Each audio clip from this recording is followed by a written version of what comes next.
well, maybe there's a better way that we can figure out to get from here to here. We might be able to get there, but things change, right? Things change, and there might be a better way to do it now. Just because it worked before doesn't mean there isn't a leaner way to do that, right?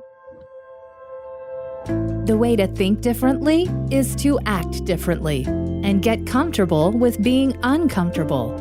Welcome to the Unlearn Podcast, where host Barry O'Reilly seeks to synthesize the superpowers of extraordinary individuals into actionable strategies you can use to think big, start small, and learn fast, and find your edge with excellence. Here's your host, Barry O'Reilly. Welcome to the Unlearn Podcast. On this show, I'm delighted to be joined by Sejal Thakkar, founder and Chief Civility Officer at TrainXtra. Now, Sejal grew up in a suburb of Chicago where she fought hatred and discrimination on a regular basis. Yet she refused to allow ignorance, insensitivity, and bullying have an impact on her. Her goal was to create a world where every person is treated with dignity and respect, and her mission to educate and empower others to be part of that solution. She's trained in practice as an employment law attorney, dubbed herself the Chief Civility Officer, after more than 17 years of experience advising clients regarding sound, standard employment practices. Through that, she discovered an unmet need, a personal passion, to bring a more proactive, relevant, and impactful workplace training programs to their clients and teams. She's helped companies create positive, safe, respectful workplaces by providing customized training and coaching. She's actually even done a TEDx speaking point on it. But most recently, and what I'm excited about to share, is that Sejal has joined Nobody Studios as our Chief Culture Officer. However, before we go further, let's go back and look how it got started for her and how she's become aware of her own need to shift her biases and beliefs. My parents were immigrants from India. And so I grew up in a predominantly Italian neighborhood. So I dealt with a lot of discrimination, harassment growing up. So if you know that about me, I think most people would assume Sejal's going to be representing the victims when she gets to be a big attorney, right? I did the opposite. I now was representing people who were accused of harassing and discriminating people. So I bring that history into the equation because I had to do a lot of my own inner work to recognize my own bias so that I can do my job well. Because there's no way that I can represent people unless I checked my own biases. So it's kind of the twist in my story. That's really where I learned a lot about. I realized that a lot of my unconscious beliefs were the opposite of what my current beliefs were. And so I had to really quickly come up with strategies to help me make sure that I stayed neutral or that I checked my own biases at the door so that I can do my job well. Yeah, this is fascinating to me, right? Like it's so many levels, right? Just at a personal development level, but even as we're building products, even when we're designing things, right? Like biases some ways help us to make decisions with all the complex world, but they hinder us. And it's also a really tough thing to sort of really explore what your biases are, because often they sort of show a reflection of yourself that you don't want to be true. And in many ways, you try to steer away from it. So for folks who are hearing this, what are some of the things that you did or tools that you could share to help people go through that process, which is probably pretty confronting and maybe even scary to sort of see? It's very scary. And so I'll give you an example. I remember early in my career, I had this case where it was an Indian woman who filed a complaint against her white male supervisor, right? And she claimed that he was making some harassing comments, that he was discriminating against her. So if you just heard those facts, you would think that because I'm an Indian woman, I'd gone and been a victim of harassment and bullying, that I would have automatically sided with her in that case. But actually the opposite happened, because what I learned when I met with her is that she had an accent. Right? So she had an Indian accent. And when I met with her, I felt right away a negative association with her accent. And that was troubling to me, right? Because my parents have accents. I have lots of family members that have accents. And so I really had to figure out, how am I going to deal with this case? And the reason why I had that negative association with that accent was because when I grew up, I was harassed and bullied because my parents had accents. So now it stays with us. And this is the reason why, Barry, doing this work is so important, is because I'm an advocate for equal rights. I'm out there, like, I'm an activist, right? Yet here is my unconscious bias bringing me in the other direction when I know better than that. So when you start doing this work, you start to see that a lot of these things are from our own experiences, what we've gone through. It's not something that we're trying to get rid of. It's a part of who we are, but it's about being able to recognize when it's happening or putting the strategies in place so that when it's happening, you can slow your thinking down. Because if you think about it, the difference between your unconscious bias and your conscious bias is really a matter of speed, right? Your unconscious associations happen in a blink of an eye. Well, this is the thing I'm thinking as you were sharing that story. Like straight away, I was like, wow, okay. I've been in situations like that where for me, maybe it sort of comes on like, not that an intuition, but I sort of like, I have this fleeting moment where I'm like, hang on a sec. How am I responding to this situation? But often when speed, right, when there's a lot of things happening, maybe you're in a meeting and I may actually be treating someone in a negative way because of some prompt, even though that might be against what I would espouse to say that's not what I believe. But I could be marginalizing, a female and having weighted towards letting males speak more in the meeting. Or so this, as you're saying this thing like slowing down and sort of reflecting on that, it's a hard thing to do in the moment.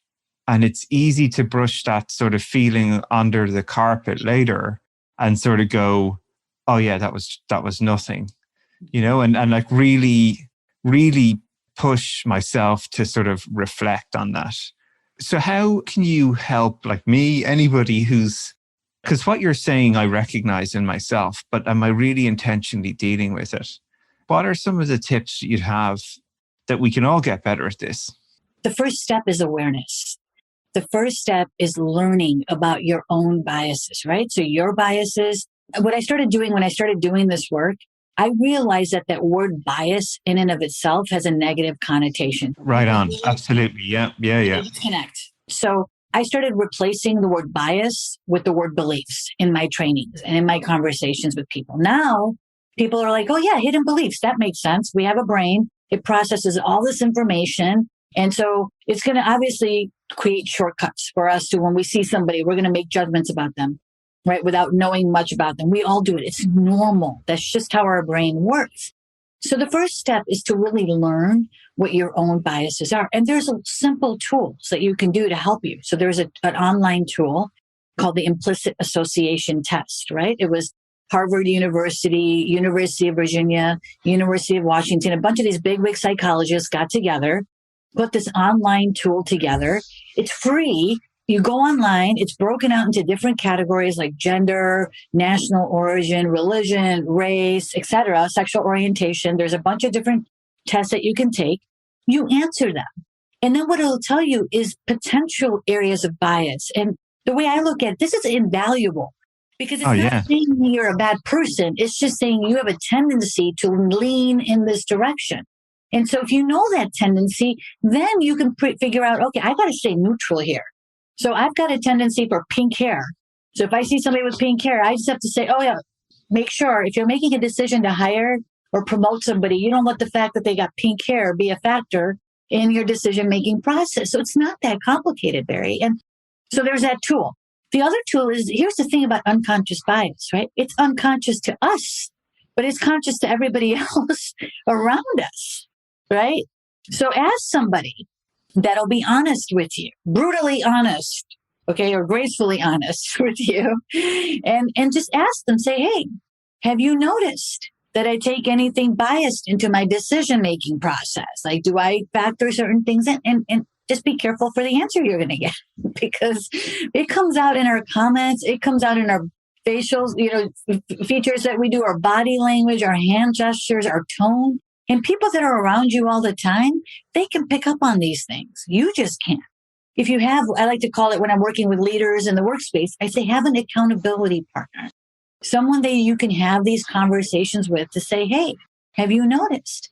And if somebody truly cares about you and your success, they're going to share those things with you, right? And that's what we want, because if we don't know about it, we keep doing it. In the meantime, whether it's a positive reaction towards somebody, like, so if I see somebody that looks like my son, which is like the center of my universe, if I see somebody that looks like my son, I might, without even knowing it, give that person more leeway at work.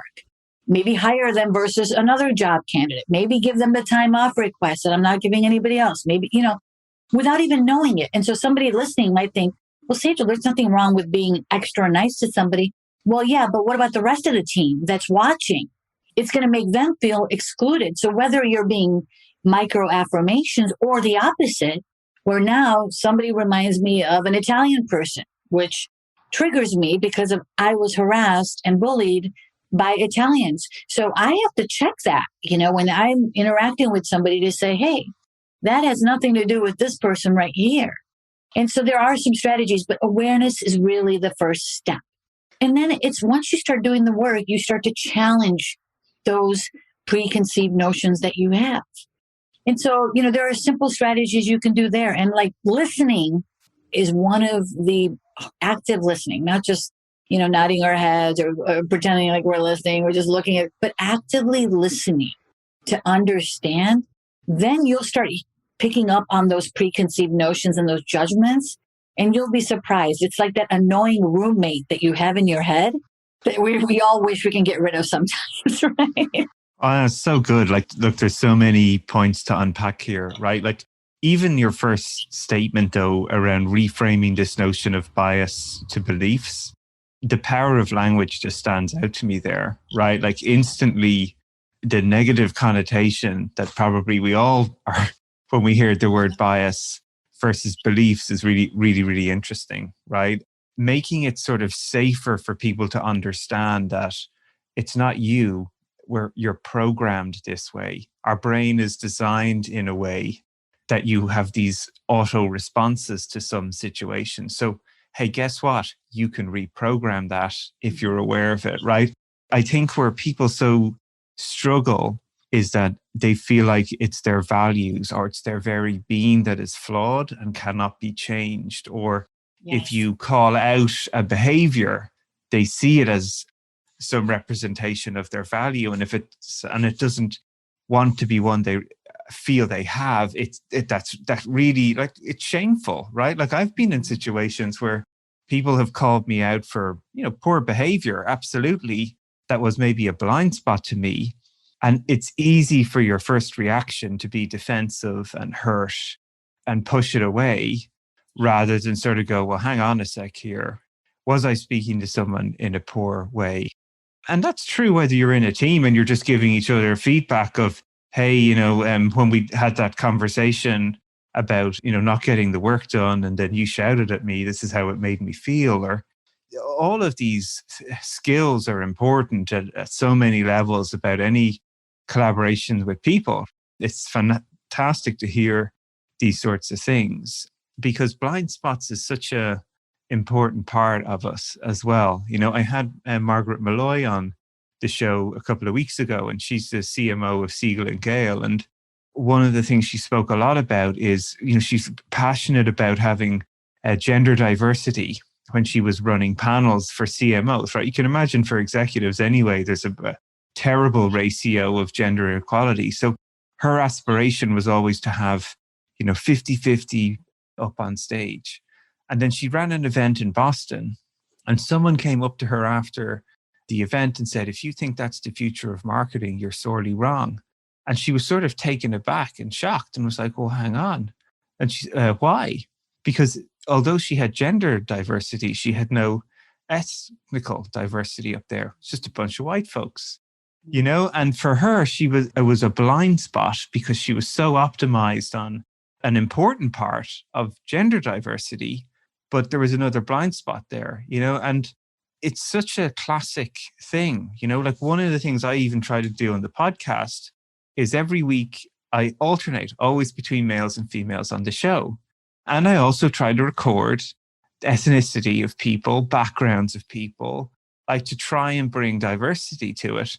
but I still suck. I'm still not doing a good enough job, but as you say, like, if I don't make myself aware of it, it's easy to just keep having the auto reaction and just have another similar sort of person on the show. And don't get me wrong, I'm a long way to go, but it's definitely helping me remember these things and be conscious of them. And who knows, maybe I might even get better if we're able to confront these things, right? And you're doing it right now when you're talking about it. I mean, that's why I love the name of your podcast, Unlearning, because I just said this to somebody the other day. Like, I've spent my whole life up to this point learning, and now the rest of the life is unlearning. And it's true because, I mean, especially this last year, I just realized how much I did not know. And it was actually like scary to think that I knew a lot. I went to college, I went to law school. And then when I started getting into the books and doing my work last year, after the whole civil rights movement, I realized, man, I don't know anything. Like, there is so much going on out there that I've been living in this bubble, and it's all of us. And so it's not a bad thing. That doesn't make me a bad person, right? I mean, I've been doing what I could, but when you start learning that there's a lot more that we could do when we unlearn what we've learned to this point, it's amazing how it opens up the relationships you build with people, both on a personal level, but at a work level. I was talking to Tiffany earlier, we were talking about a project that we're working on. And I told her, I go, I know we're in a startup world, but we have to make time for X, Y, and Z, because otherwise we're not going to build those bonds. And if we don't build those bonds right now, it's going to be hard for us to scale and be able to build those bonds with everybody else if we don't build those bonds within us as the leadership team. And so I'm going to need some time, Barry, just mark your calendar. I'm going to be asking for this. I want some time to have conversations where I can stretch our thinking, where I can challenge us a little bit, where I can open these dialogues. Because here's the thing, it doesn't mean you're a bad person.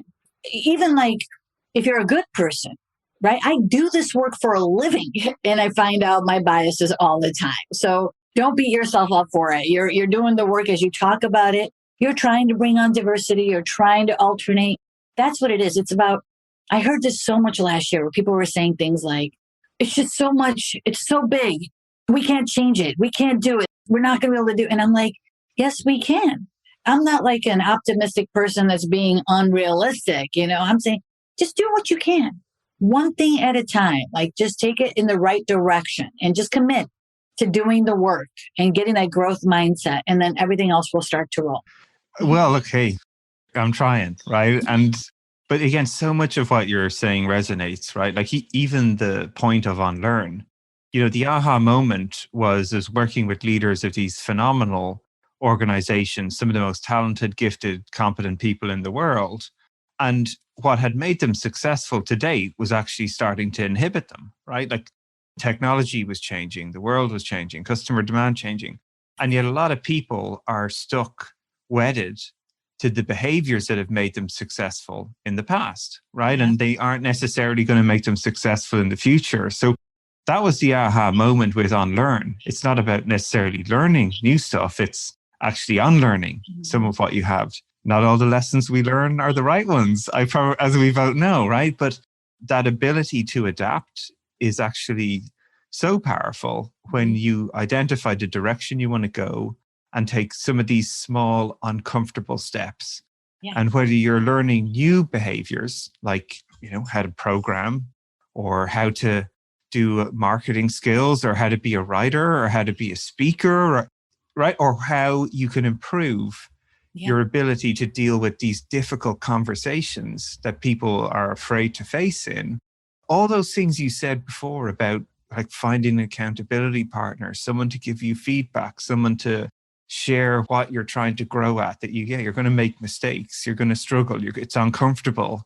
But all the more reason, rather than take these big leaps, just do small steps and learn your way through it, And I think it's just one of these systems that's just a powerful, no matter what you point it at, if you're willing to sort of operate with good intent, take some small steps and see what happens. So tell us like some stories about how you've helped people sort of, because, you do so many varied and different things, right? Like, from, like you said, from being a lawyer to now you're like teaching teams and companies how to actually go through this process. You're the chief culture officer at Nobody Studios. So, which is, even that in itself is exciting, that, as you alluded to, like as a team, we're trying to design and think about our culture very intentionally from like employee 4 or whatever it is at this stage, right? And so it's fascinating for me to hear, some of the things that you think are important for people as they're going to try and get started on this. So, what are some of the tips you'd have for teams if you started working with them to go on this journey?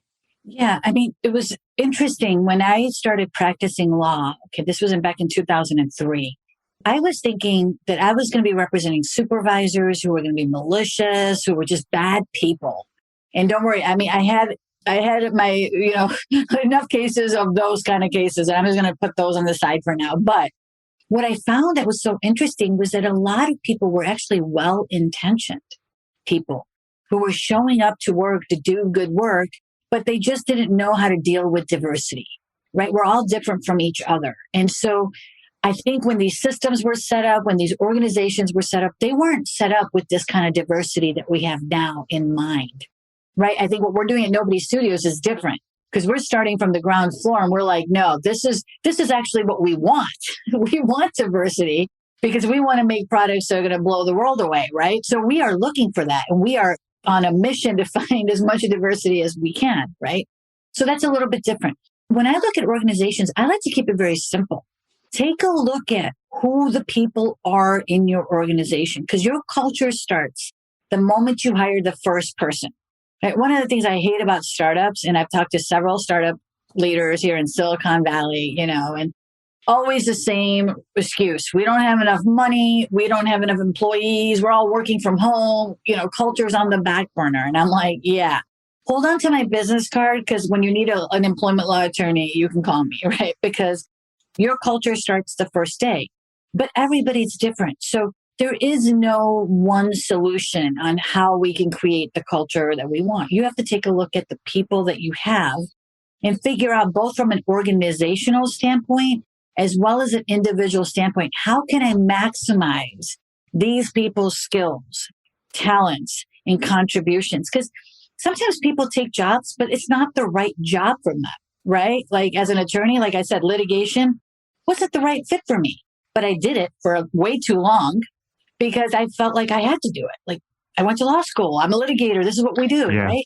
Yeah. And so that's one of the things I love about Nobody Studios too, is that we're not stuck. We're not pigeonholed, like if you're not jiving with the team you're working on, you can go into a different team, work on a different product. You can come up with your own ideas, right? I mean, all of that is good stuff, and it's radical. It's not traditional. And how many people do we all know that are miserable in their jobs and they've stayed there for so long, right? So there's a reason why the whole gig economy is taking off, because people are like, at least if I can get half my foot out the door, then I might get enough courage somewhere along the line to go all in. Yeah. And that in itself is sort of a de-risking small step. It's hard. Often joke in entrepreneurialism, there's nothing more addictive than a monthly paycheck in some respects, right? But like it's hard for people to embrace uncertainty or something that's uncomfortable, like going to pursue an entrepreneurial, highly uncertain opportunity. And not everyone has the means that they can quit and go, and I think that way that people can sort of take a small step to learn what it's about and learn if it's actually even for them, I think is a really interesting opportunity of what we can do. Yeah, absolutely.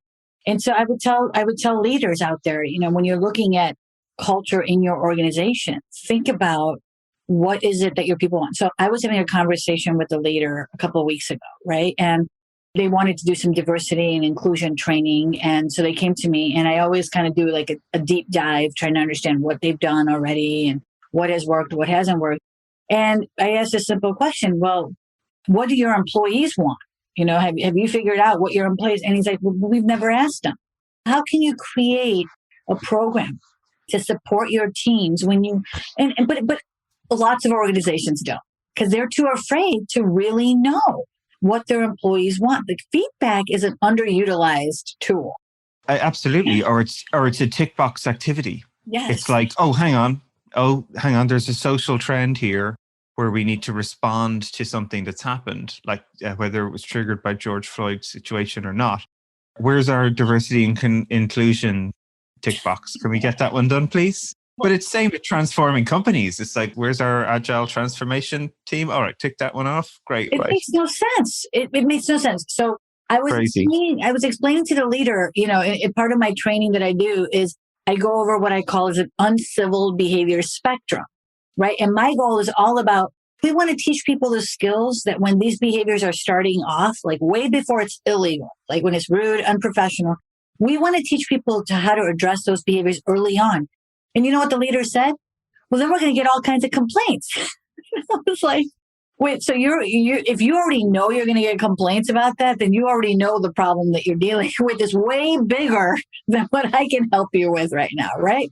But my point is, if you're too afraid to know about what problems are going on, how can you fix them? We want to do the opposite. We want to create an environment where people can speak up about these issues without fearing retaliation, without being afraid, so that we can deal with them before they turn into a lawsuit, right? That's what we want. The system hasn't been set up that way. And that's why I would get so frustrated as a litigator, because I was coming in way too late to be able to help the company, right? And that's why I started my business, was like, I am sick and tired. A lot of those cases could have been avoided had we had proper training and had the people been empowered to handle those situations. Yeah, it's just fascinating what you're saying, because it just resonates me even when I think about any sort of initiative, even when you're trying to build products, right? Like if you're not willing to listen to the truth-seeking reality of what's happening, whether it's your customers say your product sucks, you need to fix it, or as a person where you're thinking like, how do I improve my skills? I need someone to say, Barry, your writing sucks, Barry, you should fix that. Like, it's a gift, right? And just like these types of behaviors that you're describing and how they show up, like we have to be able to have these tough conversations in the open. Otherwise, we can't improve, right? We can't deal with them and we can't take them on and be better.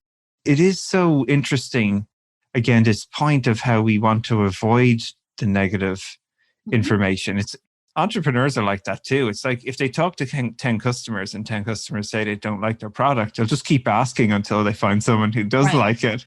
Right? True. But I think here we're talking about there's maybe some truths that we know, but we're afraid to hear them because they might hurt or could be against what we believe we are, and I think it takes fortitude and an element of vulnerability and bravery, I guess, at the same time to step into that. And that's hard, right? There's no two ways about it, right? Like we're all avoiding it for a reason. So how can you help people in that moment? Because I think that, that's one of those, and they're in that moment of like where you can sort of be vulnerable and brave, or you can sort of turn away and say, oh, it wasn't me, or the situation was different. How can we help people in that moment? And it really comes down to how do we create cultures of psychological safety, right? That's what it comes to, because a lot of times one person might have said something because it's what's comfortable to them. There might be joking. Sometimes when there's an uncomfortable silence, you say something and then it comes out and you're like, that was wrong. There could be a lot of different reasons why somebody said something, but then now the person on the receiving side was uncomfortable by it, was offended to it. And so when you're in these situations, people need to know, how do I interrupt? How do I let that person know that this is bothering me? So this is where the conversation is about. Is it a microaggression? So is this person operating from a place of unconscious bias? Because now they don't know that they're doing it. So how do we do it in a respectful way? How do we interrupt them? Versus conscious bias, where now the person's intentionally trying to harm somebody. The way that I talk about in the facilitations I do is we want to empower everybody to address those situations right when they're happening. So really, Barry, it should be the bystanders, right? So if you and I are in a meeting together and you see somebody making a comment to me that makes me uncomfortable, and you notice that it makes me uncomfortable because we're on Zoom and you can see everybody, we're on hyper mode, right? You can see everything. And you notice that I was smiling and all of a sudden I stopped smiling. it's really your responsibility to interrupt that situation, whether you do it right now, during the conference in the right way. And if we have psychological safety, like our leadership team at Nobody Studios, I feel like we can say anything to each other and we know that we're there to support and we're on the team and we're in this to make this venture successful. So I feel very comfortable, even though I'm new, saying to somebody there, hey, that's making me feel uncomfortable. That's really what we're striving to do. But how do we do that in a respectful way? Not offending that person, not making them feel like we're judging them or shaming them. But really, I like to say we're calling that person in. We're not calling them out. We're calling them in. But the only way you can do that is if there's psychological safety for us to be able to recognize that this is coming from a good place. I'm just trying to educate you because you might be joking and you might not mean anything by it. But for me, because of the color of my skin, because of my gender, because of my lived experiences, it's rubbing me the wrong way. For example, this statement, I don't see color. I've said that in my own life to people where I've said, I don't see color. I'm fair. I judge people for who they are. I've said this many times in my life and it's true. But somebody pointed out to me that, hey, that could be really offensive to somebody. And when I learned about that, this was last year, I'm like, oh, wow. Okay. Now, in my heart, I still feel like I don't mean that. But I have to stop saying it. And I stopped saying it. And now I train other people to not do that, right? But you could see how it can be very easy to, like what you were saying earlier, for me to get defensive and say, you don't know me. I mean, I'm out there advocating. I'm a social justice champion. What's going on?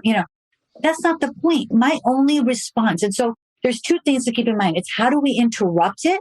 And then how does the person that's being called in respond to that situation? Because if we do this right, my only response when that person told me about that would have been to check my emotions and recognize that I'm getting defensive, which I did.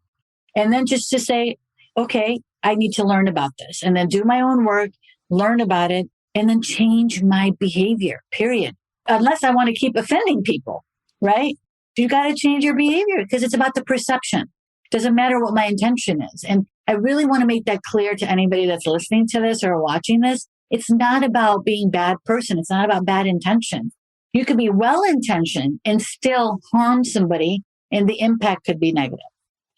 There's just lots of great tips here for folks too as well, right? And both at the individual level and the team level, right? Like, again, this point of trying to be aware of ourselves, our words, our language, our impact, and catch ourselves. Even when we're going fast, can we catch ourselves of those moments, And, I can think of so many small little examples, right? Like, simple things that I definitely have tried recognizing and get out of my language is when I meet people on a Zoom call is to say, hi, guys, and collectively, right? Like, right.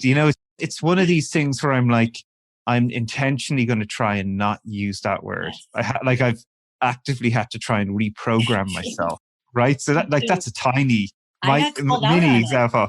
I got called out on it, straight up called out on it. And I work really hard because I know there's 100 reasons why I shouldn't say that, especially when it's a mixed crowd. It slips out every now and then. And I apologize right away because the minute it comes out of my mouth, I'm like, oh, I'd stop, and most people will understand that, right? Most people, they know. And I mean, but one time I did have somebody say, like you have to be really careful about that. I'm like, you're right. And all I could do is apologize and say, I'm going to try. I'm a human being. And this is a thing. This is what I was telling you when you were saying I have a lot of work. We have to be humble and we know we're going to fumble along this way, right? Like nobody is perfect. And so it's just, if you can just remember that we are all learning. Some of these habits we've had like that, you guys, probably 30 years I've had that habit. It's going to take some time to disrupt that, right? So. Yeah, no, it's great. Yeah. And then the other point I think is really important that you're talking about at a team level is this notion of psychological safety. Like it's not this mythical thing that you just sort of, have it one day and don't have it one day and have it the next, right? Like that also is in itself is a process of people making mistakes and then feeling like that they're, rather than being judged as an individual, that we're actually saying, hey, that was a mistake. let's try and make that better. And so then people can feel like they can show up. And if I make a mistake, you're not judging me as a person. You're actually trying to help me get better, And I think that transition in teams, like on all the best teams I've been on, is that you are taking a little bit of a risk sometimes by offering to call out some behavior that you recognize, or when you are called in, which I love as well. I love that. That's a good, again, use of language there. You accept it. It's to make it you better. It's not to say you're bad. It's to make you better, and I think, again, that is work. In our team, that will be work for us to build that up, and I think, again, like talking about it in these terms, in these ways that you're describing, makes it okay. Because then now we all know I'm not here to judge any person. I'm here to try and make myself and everyone else better. And that's the operating intent. Exactly. And one thing I'll share with you about is one of the things that I really loved about you, Barry, that you've said this a few times. And I think this is just a great example that I want to share with like business leaders, right? I think when we're vulnerable, vulnerability is contagious, right? But when we're vulnerable about our own, where we are in our journeys and what we're learning and the lessons that we're learning and relearning and unlearning, or all of that stuff, right? I've heard you say this a few times, and I just want you to know it really positively impacts me, and it really makes a difference in how I feel as part of the leadership team there. But, you've said this where you're like, we don't have all the answers, but we're going to try our best to figure it out. And I love that mentality, because when you say that, it makes me feel more comfortable being there, because this is a new space for me. I'm not in the startup world. I mean, this is a whole different environment. I mean, I'm going to get up to speed, and that lingo will become my second language in a matter of, a few months. But the point is that it's uncomfortable for me in some of these conversations when I don't understand half the things that all of you are talking about, right? But that's not my area. I mean, I could talk all day about culture. That's my area. And so I'm going to default to where I'm comfortable with.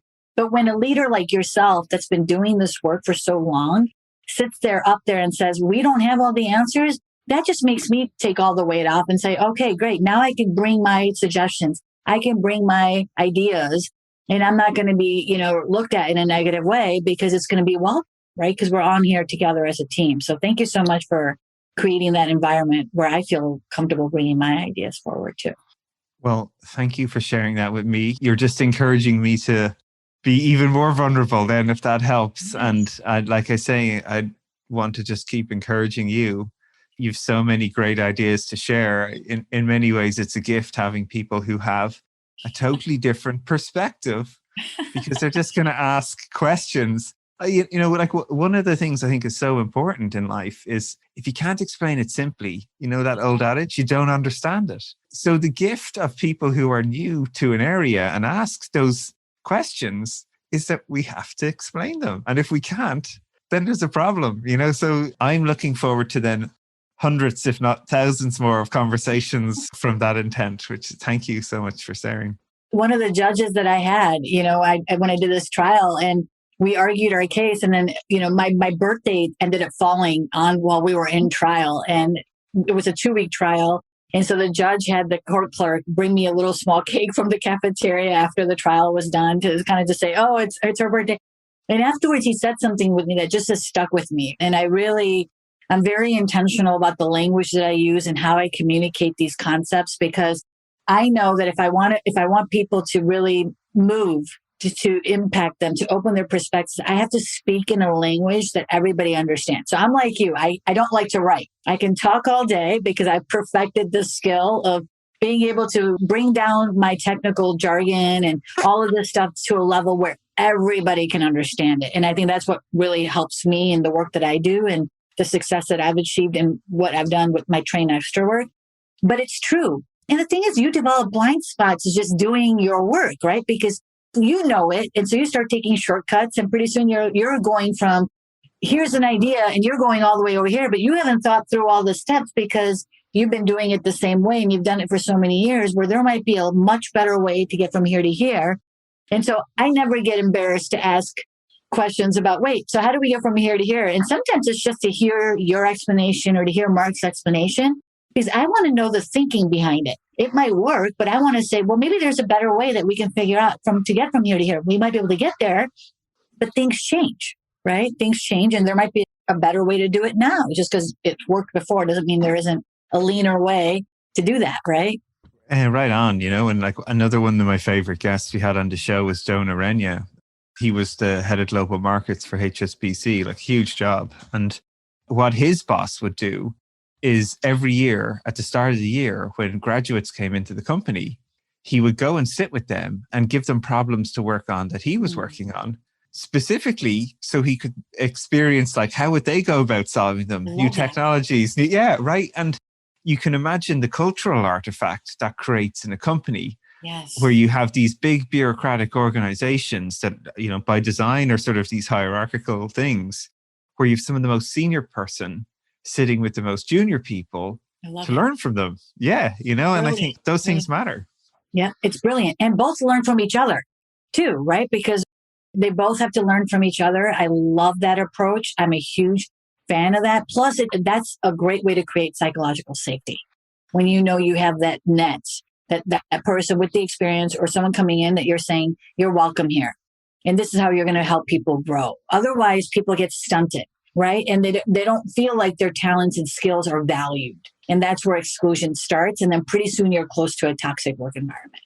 That's brilliant. So, I have to ask you then, looking forward, what are you excited about in terms of, how maybe it's easy to sort of always feel like the mountain's getting higher rather than we're making progress up it with some of these difficult situations and things we got to face to. But I'd just love to hear, your thoughts on what you're excited about, hopeful about, or maybe even things to be cautious about. What are your thoughts? Yeah, I am super excited. 3.5 years ago, I took a huge leap of faith in myself to start my own company, right? I'm like, okay, I'm going to go for it. I really feel like I can make a difference.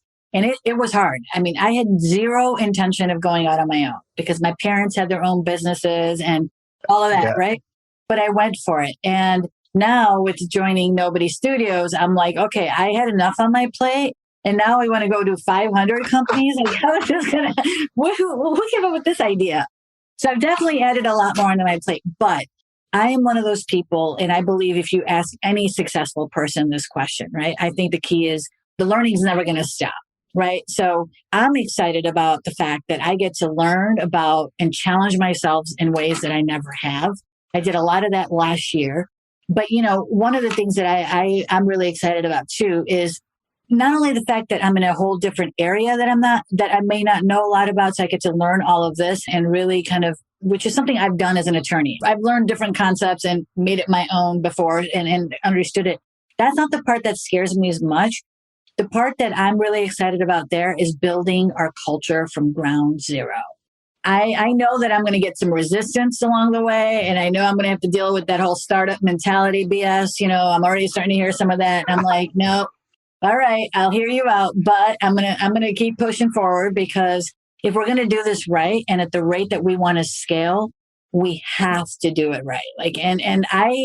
I'm excited about the fact that we are all on the same page when it comes to people first. I think I've had conversations with you, with Mark, with everybody on our leadership team, not only that we value diversity, but also that we really want people to bring their authentic selves to work. That is exciting. I haven't had a chance to do this before, and to be able to do it from ground zero. I've gone in a lot when things were already toxic or lawsuits were filed, and I've helped fix those kinds of environments. So I've gone the other way. Now I'm on this side and I get to create it and build it up. So it's super exciting. Yeah, no, and honestly, I'm excited to have the opportunity to do it together with you. Like you said, it's that interesting sort of nexus of excitement and then a little bit of fear because we have to get it right. So I always think that's the right spot though, right? Where it's a little bit uncomfortable and a little bit exciting, and I'm sure we'll figure it out.